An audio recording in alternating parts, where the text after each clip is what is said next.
Hi, I'm Mrs. Munson, Middle School Reading English Language Arts Instructional Specialist, and I'm here today to talk to you about flexing your reading MSA muscles.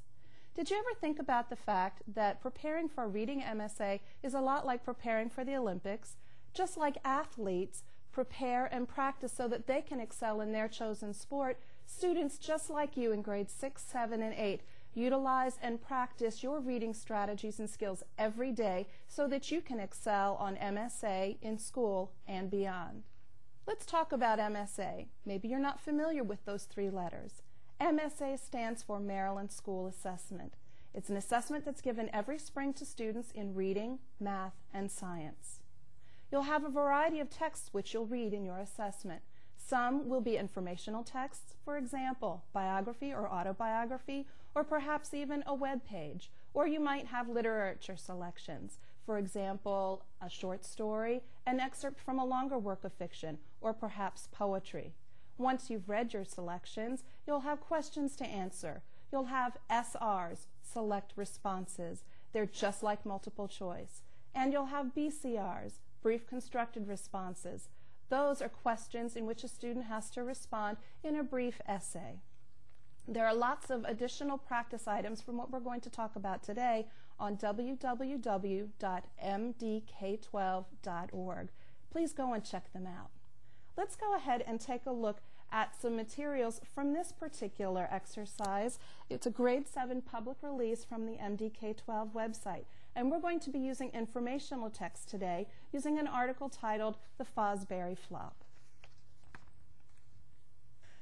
Okay, let's read the Fosbury Flop together. As you're reading with me, please make sure that you're monitoring your thinking. You're asking questions of yourself. If you're stuck, you're using fix-up strategies, going back and rereading. Use all of those strategies that you've learned in class to help you read through this article. The Fosbury Flop by Rich Wallace. The first thing I notice is that there are 3 numbers in red. That makes me wonder if I'm going to have to come back to these paragraphs later. I'll have to keep that in mind. Dick Fosbury raced across the infield, planted his foot, and leaped into the air, straining with every muscle to propel himself over the high jump bar. But as he soared into the air, his knee hit the bar, and it fell to the ground with a clang. The tall, lean high school kid from Medford, Oregon, sat up in the pit and looked at the bar in frustration. In the pit, that's a word that has multiple meanings. But because I have actually been to some track and field events, I know that he's not in a big hole, but that he's actually in the area where all the mattresses are on the other side of the bar. Okay. So the tall, lean high school kid from Medford, Oregon, sat up in the pit and looked at the bar in frustration. There had to be a better way to do this. Fosbury had been trying to succeed with the straddle and roll style, in which a jumper rolled over the bar foot first and face down. But the highest jump he'd ever cleared was 5 feet 4 inches. That wasn't good enough to place in most track and field meets. The roll is so complicated, Fosbury said years later. I just never had the coordination for jumping that way. He began to experiment during practice sessions, bending various ways as he jumped. He discovered that by turning his back to the bar as he leaped, he could flatten his body more and could thrust his legs higher into the air. The first time he tried the backward style in competition, he cleared 5 feet 10 inches. That reminds me, how high did he jump before? 5 feet 4 inches, so he's already jumped higher. And this picture shows me what it looked like as he jumped over using this new backward style. That's really good information for me. His coach had never seen such an odd style, and he tried to convince Fosbury to go back to the standard way of jumping. But the coach soon realized that the new style was working, so he decided to let Fosbury stay with it. After high school, Fosbury entered Oregon State University, where Coach Bernie Wagner also tried to get him to return to the traditional jumping style. He even tried to convince him to switch to a different event, the triple jump. But Fosbury worked hard at his high jumping and began to lift weights to increase his strength. In his first meet during his sophomore year of college, he cleared 6 feet 10 inches. I showed great coaching genius by realizing then and there that suddenly I didn't need another triple jumper, Coach Wagner joked later. Within a year, Fosbury's unique style of jumping had been dubbed the Fosbury Flop, and his string of successes brought great excitement to the sport of track and field. He cleared 7 feet for the first time early in the 1968 season, then won the league championship and the National Collegiate Athletic Association title. That summer, he competed in the trials to select the United States team for the Summer Olympic Games. He soared over the bar at 7 feet 3 inches to qualify for the team. Fosbury was a smashing success in the United States, but he would be facing much better competition at the Olympics in Mexico City. 14 entrants had cleared 7 feet or higher, and the pressure of the Olympic Games was an added factor. And here's my thinking again. I'm noticing another numbered paragraph. That must mean I'll come back to that later. But Fosbury easily made the qualifying jumps to advance to the next day's final round. Then, with 80,000 spectators gathered to watch the final, he cleared the opening height of 6 feet 8 inches. The long competition wore on, and Fosbury cleared each height as the bar rose higher. Soon, only 3 jumpers remained. Fosbury studied the bar at 7 feet 3 3/8 inches. He concentrated as he never had before, raced across the field, and leaped over the bar on his first attempt. A jumper from the Soviet Union missed on all 3 of his tries, so Fosbury and teammate Ed Carruthers remained to compete for the gold medal. The bar was raised to 7 feet 4 1/4 inches. It was higher than Fosbury had ever jumped, and it would be a new Olympic record. Both jumpers missed on their first 2 attempts. With the gold medal on the line, Fosbury got ready for his final try. He shut his eyes for a moment, rocked back and forth, and then sprinted toward the bar. "I just thought about floating over the bar," he said later, and with a great surge of strength, he did it. The Fosbury Flop was more than an oddity now. It had earned him an Olympic gold medal. So there's our reading selection, and I hope that my modeling of my thinking as I read through it will help you use your thinking strategies and skills as you're reading. One of the things I was also thinking about after I read that text was just how long that reading seemed to be. But I know that I'm also practicing every day in school. I'm sure you're practicing in school as you do your independent reading and as you read both in your language arts classes and your science and social studies classes as well. You're reading texts there as well that can help build your reading stamina for MSA. Now, let's go ahead and talk about some SRs. The first SR I would like to share with you also has a little strategy that I like to use. It's called 2 in my pocket and 2 in the trash. This is a strategy when you're looking at SR questions and you're not quite sure if you know the answer. What you want to do is you want to look at all of the possible responses, take 2 to keep in your pocket that you know that you can choose from, and 2 that you're just going to throw away, 2 that you're going to put in the trash. So 2 choices in my pockets, 2 in the trash. Choosing from 2 answers can certainly be a lot easier than choosing from all 4. All right, so let's read this question based on the article, The Fosbury Flop.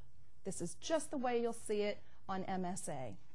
Read this sentence from paragraph 12 of the article.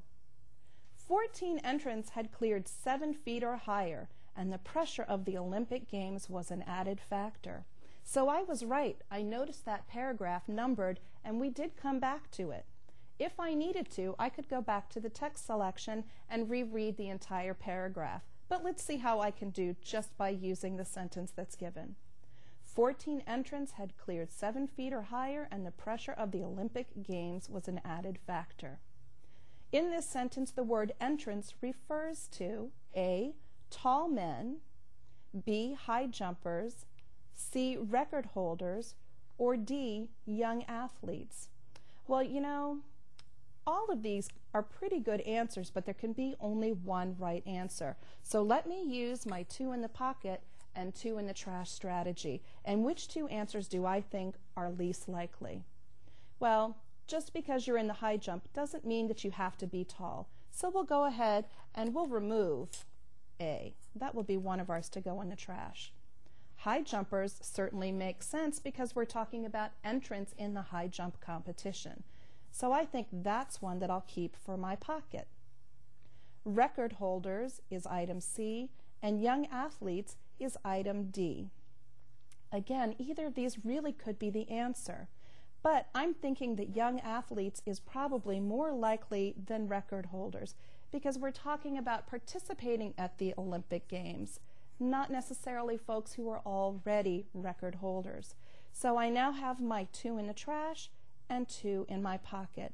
And when I think about what this whole article is about, what paragraph 12 is about, I choose B, high jumpers, as my answer. And on my test booklet, that's the answer I'll bubble in. Something important to remember is that this type of question is often seen on MSA related to vocabulary from the text. So you can see a lot of these. All right, let's take a look at another SR. All right, so again, it's based on the Fosbury Flop, and this question is asking us, the photograph is most likely included in this article too. Think back to the photograph. It was the man, we think it might be Mr. Fosbury, who was doing his Fosbury Flop, his back jump over the high bar. So the photograph is most likely included in this article to do what?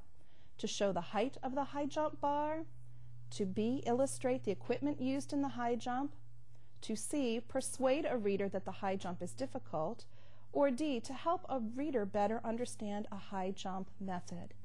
I think that the answer is pretty clear here. To me, the answer is D. It really can't be any of these. A, because they're not showing how high the bar is.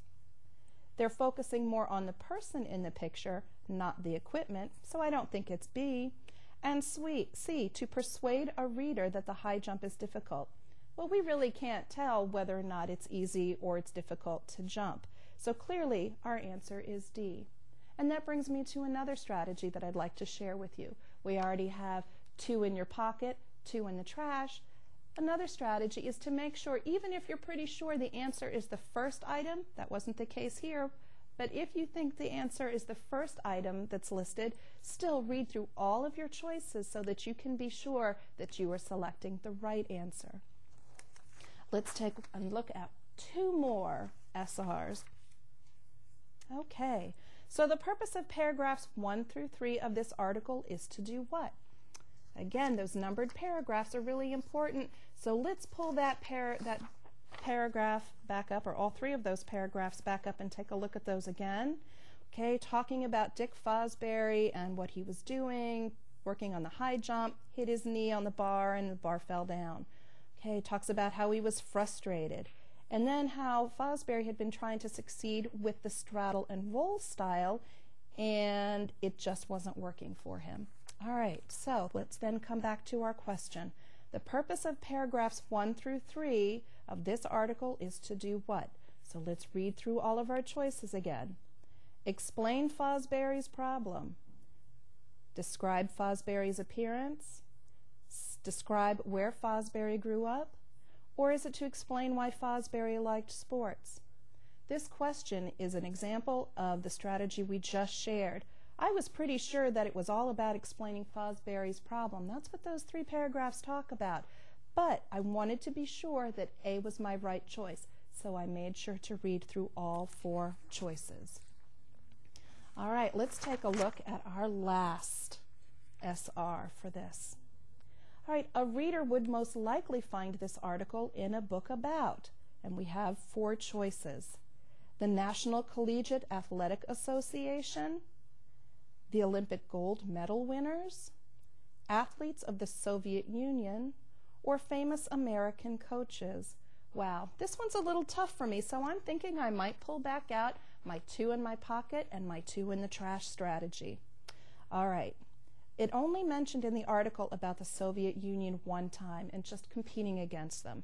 So I don't think this is really going to be about athletes of the Soviet Union. Didn't even mention any of their names. It does talk about some coaches, and it does talk briefly about some National Collegiate Athletic Association and Fosbury's participation in it.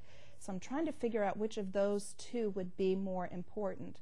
But because it's about the athletes, not the coaches, I think I'll rule out D. So now I'm left with choices A and B. And those are the two I'll put in my pocket. I've put these two into the trash. When I think back about the article, was it more about the Athletic Association or about Olympic gold medal winners? And I really feel comfortable in saying that it was about Olympic gold medal winners. So we know that our choice there is B.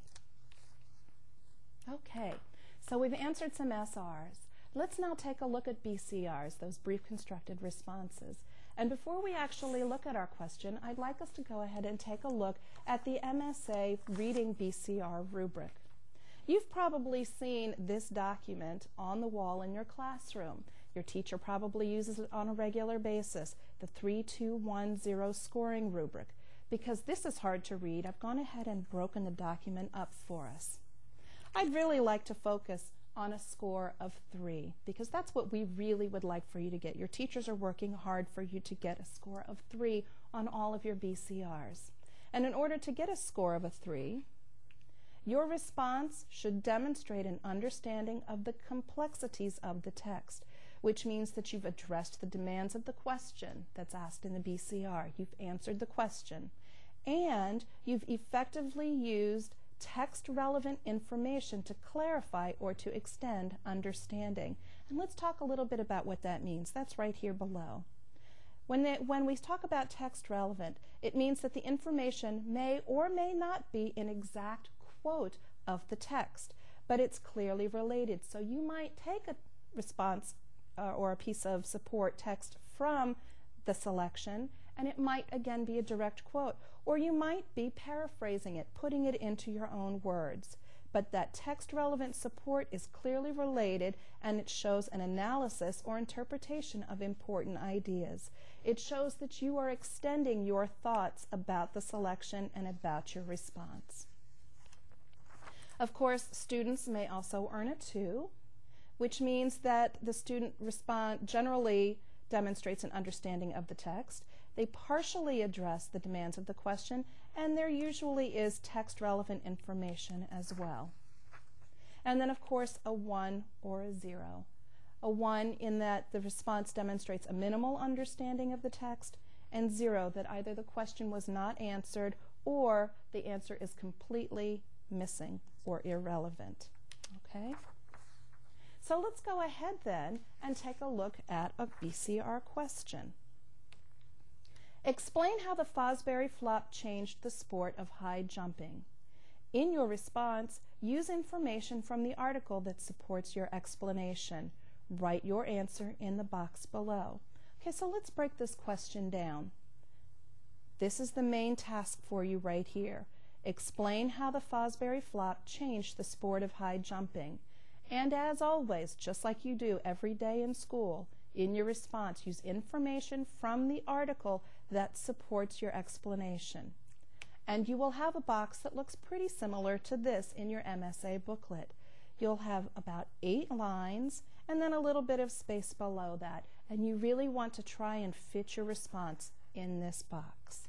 All right, so that's our question. Let's now take a look at some real students' answers to that question and how they scored. All right, so here you can see that we have the students' handwriting. They really are student responses. And I also went ahead and typed this up so that you might be able to read it a little bit more easily. All right, so this student responded.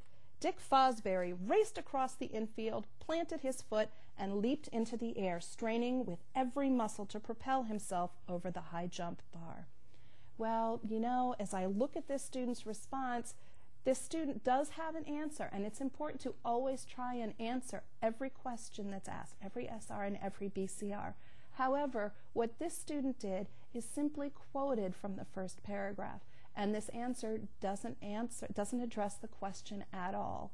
So unfortunately, this student's score is a 0.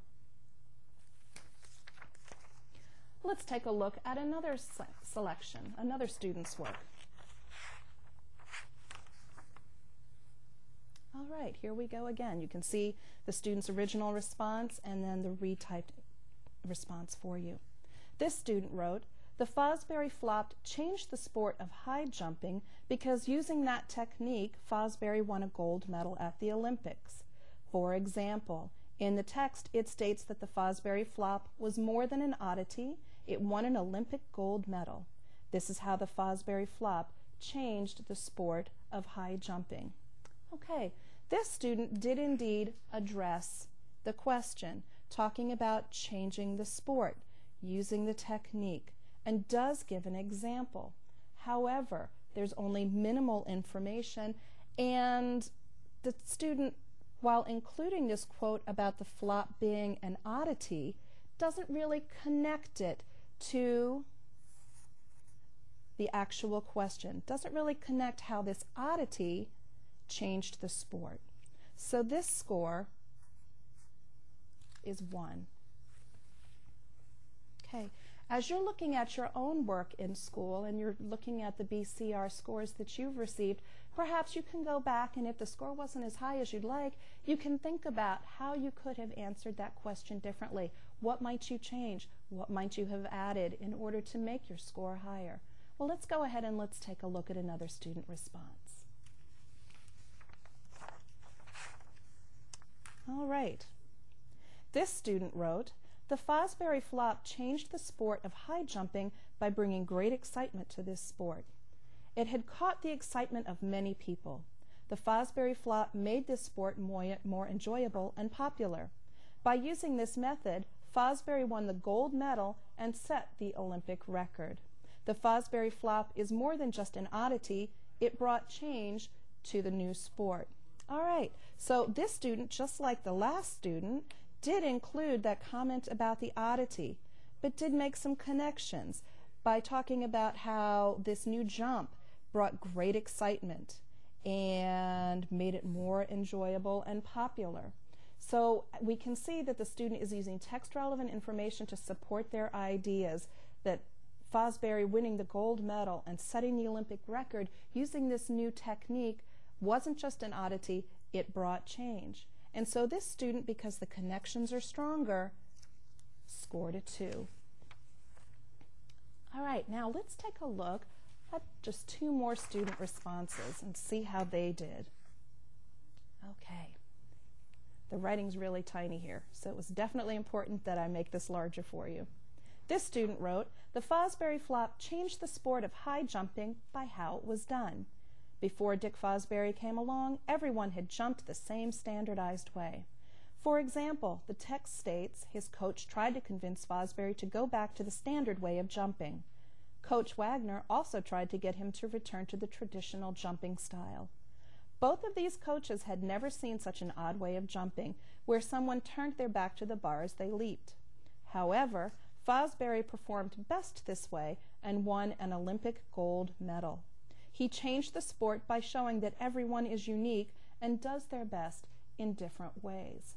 All right, so this response does a really good job of addressing how the Fosbury Flop changed the sport. The student writes what had happened before, that everyone jumped in the same standardized way, and includes a quote from the text, in fact 2 quotes, about his first coach tried to convince Fosbury to go back, and then another coach later, Coach Wagner, tried to get him returned to the traditional style, and then the student extends that thought.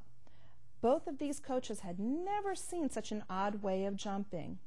However, Fosbury performed best this way, and this last line really shows how the student is clarifying and extending his or her thoughts, that Fosbury, changed the sport by showing that everyone is unique and does their best in different ways.